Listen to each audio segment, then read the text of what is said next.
I was lying in the sun, cleverly concealed in the mountain chain that sand forms when blown by the wind to the edges of the beach.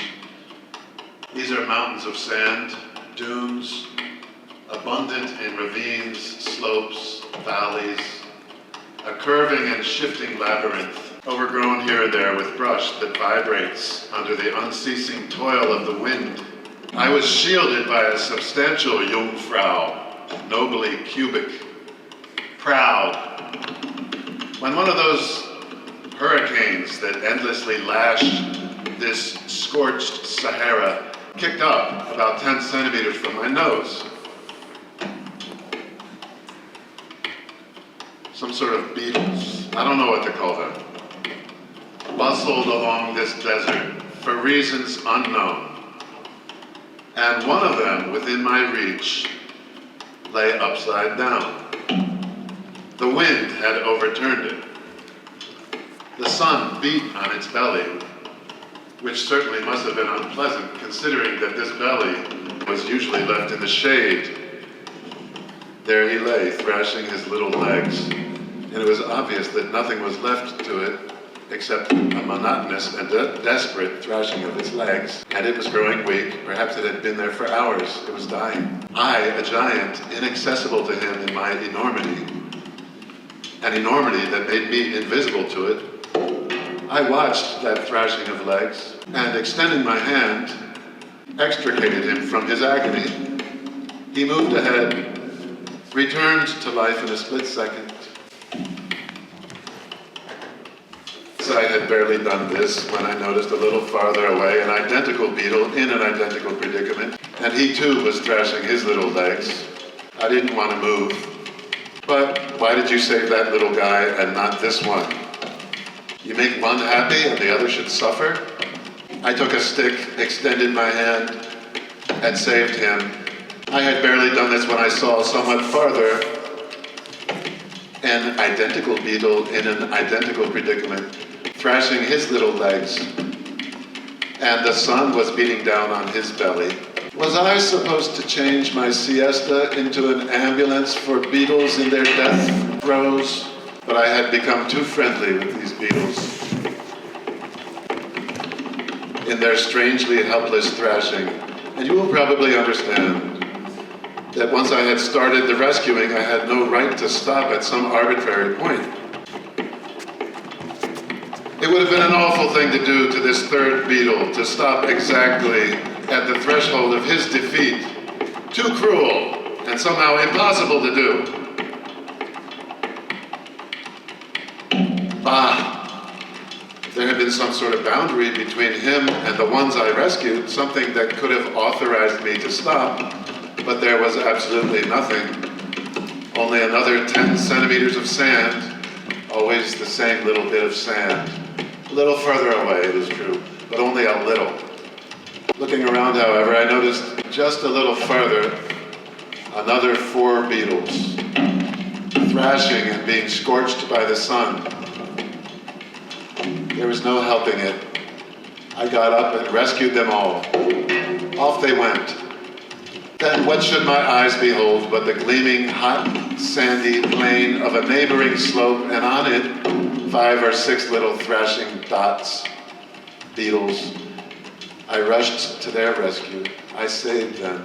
And by this time I was so wrapped up in their suffering, I was so absorbed by it, that seeing new beetles all along the plains, ravines, and canyons, an endless rash of tortured dots, I began to walk the sands as if I were demented, rescuing.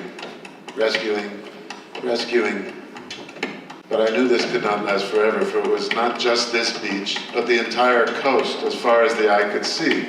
It was sown with them, so there had to come a moment when I would say, enough! The first unrescued beetle would have to happen too. Which one should it be? Which one? Which one?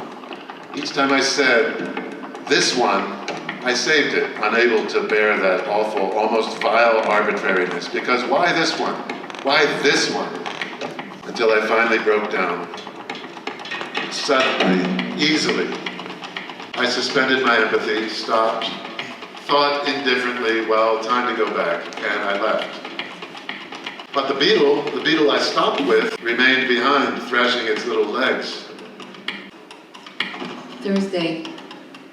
The cafe on the Rambly, where at this evening hour there's dancing. A samba is underway, discreetly elegant, beating from the windows along with the light onto the immobility of rustling waters, all the way to the pole, to Australia's Mampa. Such exotic names crouch behind me in the interior, still full of the language of Indians so recently massacred. Waiters, young people dancing with abandon, refrescos and helados. And what if I said that the business with the bugs had been humiliating and dishonorable? But most of all, basely helpless. I could describe it this way. It all depends on me. Here at the dance, I can surrender myself to disgrace or ask for one more helping of ice cream and dismiss it as a silly incident with bugs. Yes, I am the master of my terrors, my fears, which should be appalling to me. I must first nod to the devil, then he will show himself. Perhaps I beckon too often. And what's more, I cultivate a certain category of fear, which I know belongs to the past. These are still fears in embryo, which will become troublesome only to the generation now maturing. Numbers, I had to abdicate from justice, from morality, from humanity, because I could not cope with the numbers. There were too many of them, I'm sorry. But this is the same as saying that morality is impossible, nothing more or less. Because morality must be the same in relation to all, otherwise it is unjust and therefore immoral. But that number, that enormity of numbers, concentrated itself on the one bug I didn't rescue, on the one I stopped at. Why him and not a different one? Why must that one pay for the fact that there are millions? My pity ending at precisely that moment. No one knows exactly why at that bug, the same as all the rest. There is something unbearable, impossible to swallow in this infinity suddenly made concrete. Why that one? Why that one? The more I think about it, the stranger I begin to feel. I have the impression that I dispense only a partial morality, a fragmentary, an arbitrary, an unjust morality, which, I don't know if this is clear, is of its very nature not continuous, but granular.